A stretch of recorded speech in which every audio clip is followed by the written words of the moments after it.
आणि पावसाला मुले डिस्प्ले बरोबर सर्व काही कवर करून ठेवले त्याने. बघू शकता खूप छान अशी मेंटेन करून ठेवले गाडी. बगमॅन ऑफ मॅन. ओ ये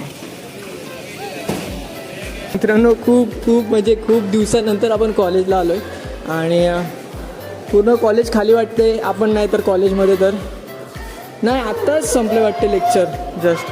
काय टू कॉलेजला आलोय. चलो. तर मित्रांनो, आपल्याला आता LCचा फॉर्म भेटलेला आहे. हा फक्त फॉर्म काउंटरवर द्यायचा आहे. त्याच्यानंतर झालं आहे आपलं सर्व काही. पण लाईन पाहू शकता तुम्ही किती लागले. त्याशिवाय आपला नंबर लागणार पण नाही आहे. चला. हे बघा, कॉलेजचे मित्र पण आजच भेटलेत मला सर्व काही. तर मित्रांनो, आत्ता झोपेतून उठलो आहे आणि आत्ता एडिटिंग करून उठलो आहे. ब्लॉग मी अपलोड केलेला, पण मला काही रिझनमुळे प्रायव्हेट करायला लागला ब्लॉग. नाहीतर तुम्ही मेंबर्स ऑनलीमध्ये पण पाहू शकता ब्लॉग. खूप छान असा ब्लॉग आहे. पण